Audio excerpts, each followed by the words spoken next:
Kw'isoko. Kw'isoko ni ikiganiro mushikirizwa mukagitegurirwa n'urunani rw'amaradiyo Radio Inzamba agateka kawe, Radio RPA ijwi ry'abanyagihugu na Radio Television Renaissance. Kuva kuwa 20 Gitugutu uyu mwaka, igihugu ca Serbia carahagaritse ingendo z'abarundi bakigana badasavye uruhusha bita visa. Kuva mu ntango z'uno mwaka, abaharurwa mu 2020 nibo baciye muri ico gihugu ca Serbia bagana ibindi bihugu bigize ubumwe bwa Buraya, aho baheza bagasabayo ubuhungiro. Umuvugizi w'ubushikiranganje bw'intwaro yo hagati mu gihugu yamenyesheje ko abazokwirukanwa inyuma yo kubura ubuhungiro bazoca bakurikiranwa mu butungane bagishika mu gihugu. Kubwiwe ngwiye basaba ubuhungiro babanza gucafuza isura y'igihugu. Mbega amategeko yobavuga iki kuri ico kibazo?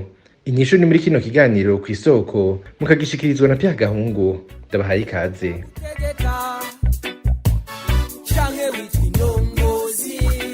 Ingingo ihagarika abaje muri Serbia badafise visa yasohotse mu gihe hari abarundi bariko bagana ico gihugu. Urugendo rwabo rwaciye ruhagararira ku bibuga vy'indege bitandukanye kuko ataburenganzira bari bagifise bwo gufata indege zibashikana Belgrade. Inyuma y'iminsi mike, umuvugizi w'ubushikiranganje bw'intwaro yo hagati mu gihugu yaramenyesheje ko Uburundi bwatangiye kwakira abatahukanwa muri abo bari bugaraniwe mu bibuga vy'indege.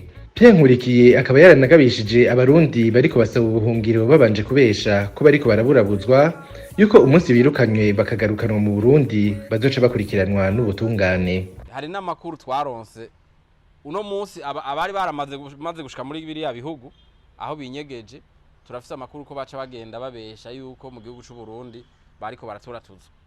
Hari imbere n'abakoresheje ya masanamu y'ivya yafatwa igihe hari umugambi wo gusambura ibintu vyari vyubatswe binyuranye n'amategeko. Ajya amasanamu ngo niyo bakoresheje hari yabwira berekane yuko bariko baratotezwa na leta n'inzego zayo maze babone kubaha ubuhungiro. Mwumva iryo bara. Uno munsi rero bariko barabagarukana n'abinyegeje turazi ko bariko barabesha uko nyene kugira ngo bemere kubakira mugabo bazotinda bagaruke. Kandi inzego ziravugana, hari n'igihe bazoheza bakaduha umwe wese ivyo yagiye aravuga kugira ngo bemere gushika hariya hanyuma baheze babikurikiranweko. Amajambo yakoreshejwe na Pierre Nkurikiye ariyamirizwa n'abize amategeko. Kubw'umushingwamanza Janvier Bigirimana ngo umuvugizi w'ubushikiranganje bw'intwaro yo hagati mu gihugu yarabesha abarundi. Yisunga amasezerano y'i Geneve yo mu 1951 abuze ibihugu vyakira abasaba ubuhungiro gushira habona ivyo ababigana baba bashize imbere mu gusaba ubuhungiro. Ni ibintu biteye isoni kuko harimwo ikinyoma no kugomba gutera ubwoba abarundi bariko baja gusaba ubuhungiro mu bihugu bitandukanye cyane cyane mu bihugu vyo ku mugabane wa Buraya. Aho twagomba tumwibutse yuko amakungu yose azi ko mu Burundi kuva cyane 2015 leta ya CNDD-FDD itigeze ihengeshanya gutoteza abarundi mu buryo butandukanye, haba mu kubica, mu kubafungira ubusa, kubanyuruza, tutibagiye amabi atandukanye yakorewe abigeme n'abakenyezi na cyane bikozwe n'imbonerakure hamwe n'inzego z'umutekano. Muri bamwe z'izo nzego abaza kwisonga bakaba arabo mu iperereza ryaba iperereza ry'igisivile canke iperereza rya gisirikare.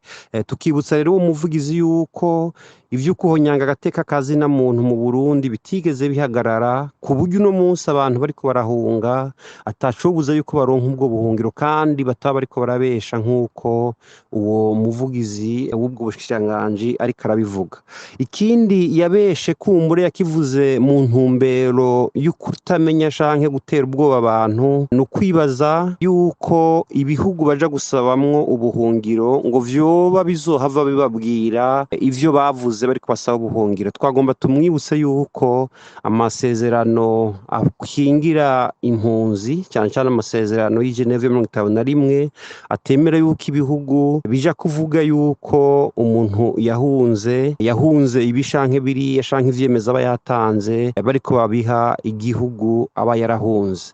Kubwa Janvier Bigirimana, imvo zijanye n'ihonyangwa ry'agateka kazina muntu zatumye abarundi bahungira mu bice bitandukanye bigize isi kuva mu mwaka wa 2015 n'ubu ziracariho. agahamagarira ibihugu biriko birakira abasaba ubuhungiro kwisunga ibijanye n'ihonyangwa rya kiremwamuntu bikibandanya n'uno munsi mu Burundi. Iyo leta co yari ikwiye kwitwararika ni ugukorera neza abarundi ku buryo bareka guhunga igihugu cabibarutse. Abantu bahunga ntibahunga biboroheye, ntibahunga kubera kumbure ngiburaye hoba hari ubuzima bwiza, ariko yibuke yuko no mu bihugu bibanyi vyo mu karere, mu Rwanda, muri Tanzania, Uganda, Kongo, Kenya n'ahandi huzuye impunzi z'abarundi. Mbega umurundi yohunga kugira ngo aronke ubuzima bwiza bibatwaye iki, banka iki, kubera iki boshingwa n'abarundi kumbure bashobora kuronka ubuzima bwiza? Nagomba nabibutse yuko nta na rimwe umuntu agira ubuzima bwiza kunganya n'igihe yoba ari mu gihugu ciwe. Ivyo rero iyo mvugo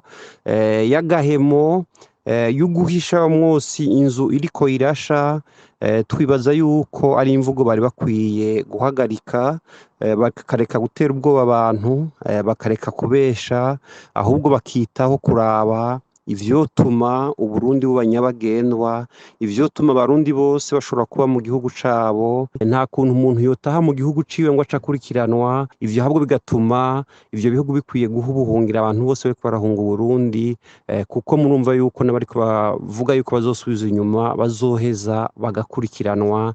Tukibaza yuko ivyo bihugu ata nyungu vyoba bifise yuko bisubiza abahunze i Burundi. Kuva kw'igenekerezo rya 23 Gitugutu, ubushikiranganji bw'intwaro yo hagati bukaba bwarabujije abarundi bose bafise urupapuro rw'inzira rusanzwe bita passeport ordinaire kuja mu gihugu ca Serbie, baba baciye ku kibuga c'indege c'i Bujumbura canke mu bihugu bibanyi. Ni na hano duciye dusozerera ikiganiro kw'isoko c'uno munsi. Pierre Gahungu ni je nariko ndakibashikiriza, naho ubutaha. Cari ikiganiro kw'isoko.